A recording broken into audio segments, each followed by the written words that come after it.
Eastern Kingdom Safari Zone Lore Exploration Part 1 by Platinum. Wow, what is this? Eastern Kingdoms is a gigantic continent on Azeroth that is filled with a variety of different zones. You got jungles, you got spooky forests, volcanoes, swamps, more spooky forests, beautiful plains, and a large array of different creatures and stories that make this place unique. So let's explore. I just want to say the people who made original Classic WoW in 2005, they are geniuses. They are geniuses. This whole, you can just see that this, to make, it just took passion and real dedication to actually make such a beautiful world, and I really have to appreciate it. These exciting lands in today's episode. Stranglethorn Vale is a land that has a history with constant conflict. There was a civil war here between the Gurubashi Empire, the followers of Hakar, and the Zandalari Trolls. There was the Gurubashi War, where the Trolls defended their homeland from the invading kingdom of Stormwind, and during the First War, the Orcish Bleeding Hollow clan attempted to lay claim to the jungles. This constant conflict has slowly withered away at the Gurubashi Empire, and Bro, this set is lit. I'm pretty sure it's actually from TBC, and you can get it, but I think it's looking amazing. It's looking savage. they've turned into a shell of their former selves and are now trying to survive rather than thrive. Because of this, new factions have attempted to lay claim to the jungles for their own benefit. One of these groups was a small Stormwind militia commanded by Colonel Curzon, who wanted to have a part of the jungle for their own. Their expedition would become short-lived when an ogre mage named Malzoth possessed Curzon and used him as a puppet for his own nefarious deeds. Some of his soldiers saw this sudden change in character and left to go establish the rebel camp in the north. The medicine men that stayed with Curzon created an elixir mixed with basilisk blood and a mysterious blue stone that made the rest of the soldiers loyal followers, and the defected group would remain isolated in the jungle. Now, this is an obvious reference to the movie Apocalypse Now, where there's a character named Colonel Kurtz who loses his mind during the Vietnam War. And speaking of Vietnam, here's a picture of Stranglethorn Vale, and here's a picture of Vietnam. Anyways, apparently in Cataclysm, Curzon was thrown. Stranglethorn, Vietnam confirmed. I just want to say that we really need to appreciate also how much Platinum is actually putting effort into this one. He really makes the history of WoW and the lore come to life, and he's really making it acceptable and easily digestible for peasants like us. Thrown off a tower by his soldiers for being quote-unquote weak, whatever that means. Okay, so Colonel is dead. Hemet Nessingwary, aka the enemy of nature, the great game hunter, the butcher of Badlands, the Stranglethorn Ripper, Old Man Death, Nessie, Old Dirty D, Father of the Bounty, the Ex-Extinctionator, Target of Deatha, and the greatest hunter in all of Azeroth got his start here in Stranglethorn. Bro, this camp is bringing so much nostalgia. And especially the massacres between Horde and Alliance that was taking place. It's just so many memories, dude, so many memories. Vale. If you've played WoW at all, you probably know of him. He's been in every single expansion to date, and while he doesn't really have an in-depth background, his legacy of big game hunting for his legacy is that he's just a savage. That's what it is. Sport has made an impact on players and the ecosystems of the zones he ventures through. Hemet Nessingwary was created by Jeff with the World of Warcraft quest design team. Really excited to be back here in 2020 for our and his name is an anagram for Ernest Hemingway, who was an American fiction writer as well as an avid hunter and safari explorer. He wrote a book called The Green Hills of Africa, which the book The Green Hills of Stranglethorn is based off of. And if you haven't realized already, what the hell? Dude, they just... Like, this is actually genius. Almost everything in WoW is ripped off from something else, but trust me, more on that later.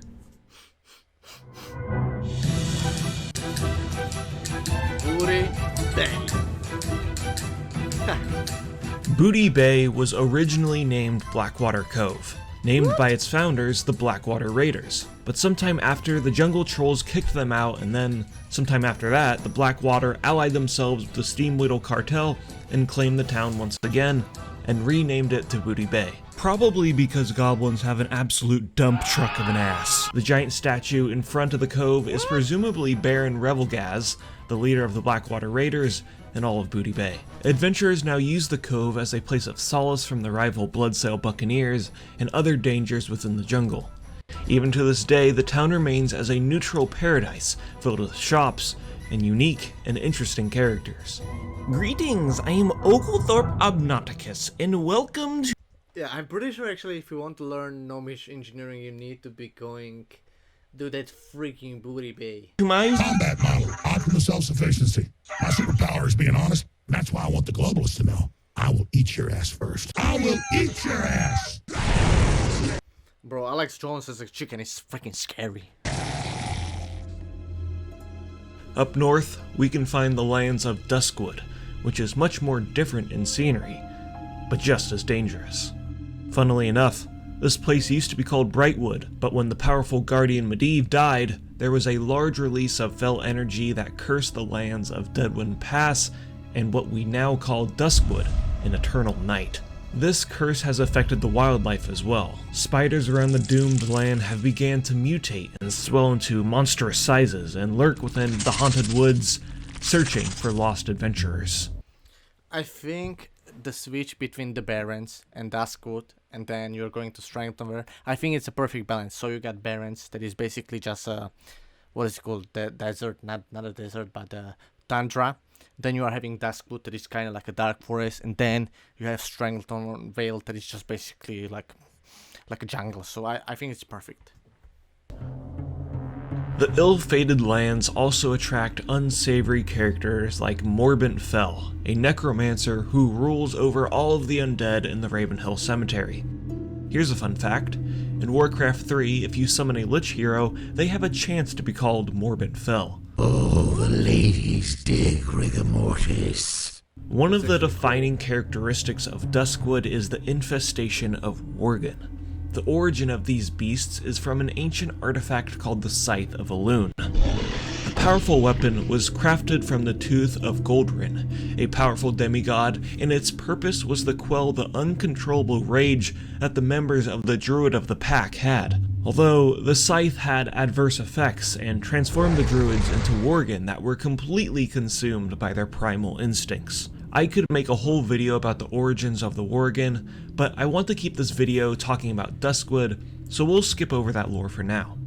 What you need to know is the scythe eventually found its way to Duskwood, where it would lay dormant for many years until it was rediscovered by Jitters.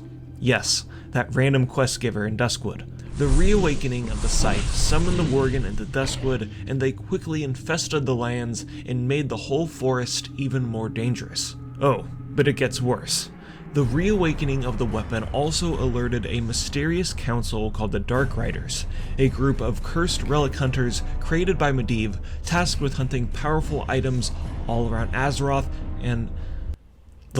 Look guys, this totally isn't the Nazgul from Lord of the Rings, even though they also speak in shrilled cries, and are a hive mind, and report to a higher power, and Jitters totally isn't Bilbo Baggins, who also stumbled upon a powerful artifact and underestimated its power, and just, look, please guys, World of Warcraft lore is totally original, okay? Thankfully, not all of Duskwood is consumed by evil, and that's because the Night Watch are here. The Night Watch are a militia of civilians who have made it their duty to protect the lands they call home.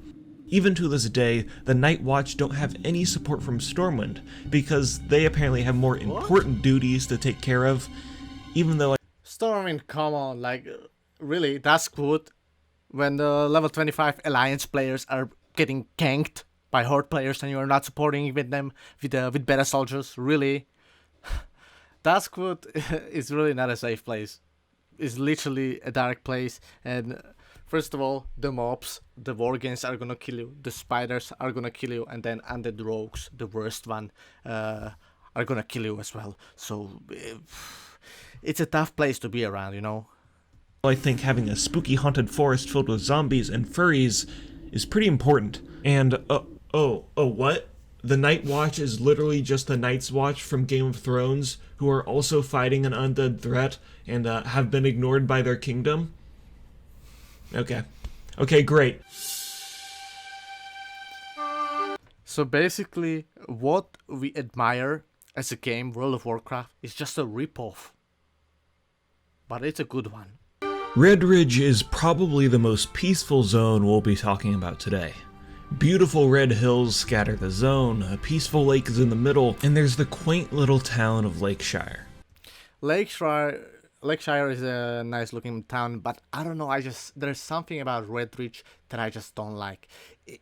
It seems to me like it's a place that is just like evil is coming. It's just putting this vision into my eyes. I just don't know. I just have this special feel about it. But the eastern part of the zone is not so nice. It's filled with Blackrock orcs and savage gnolls that all have something in common. A puppet master that has been pulling the strings. Asmongold. No, I'm just kidding. Sorry. Long ago, there's a mage in But he looks like Asmongold. What you talking about? Stormwind, and he was an asshole. His name was Morganth, and while all the other mages were practicing turning things into sheeps, he was practicing the dark arts, so he was banished.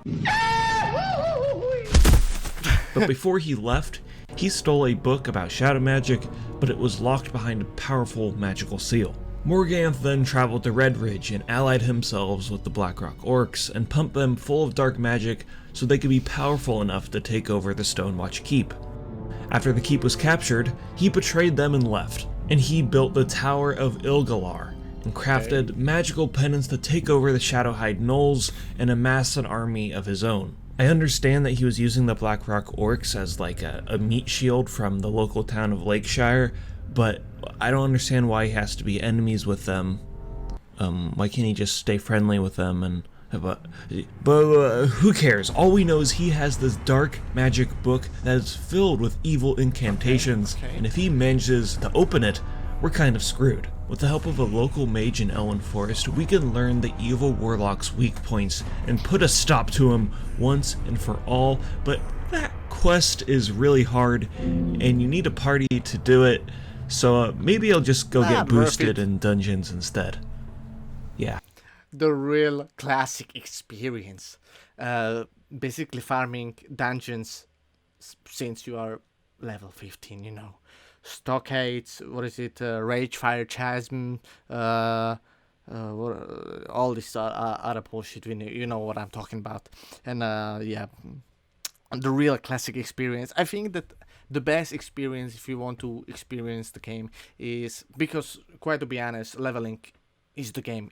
That is actually the content. It's not so much focused only about the end game content, but also the leveling is a giant part of the game. And I think that the best way how to experience it is kind of like a mixture between dungeons and regular leveling.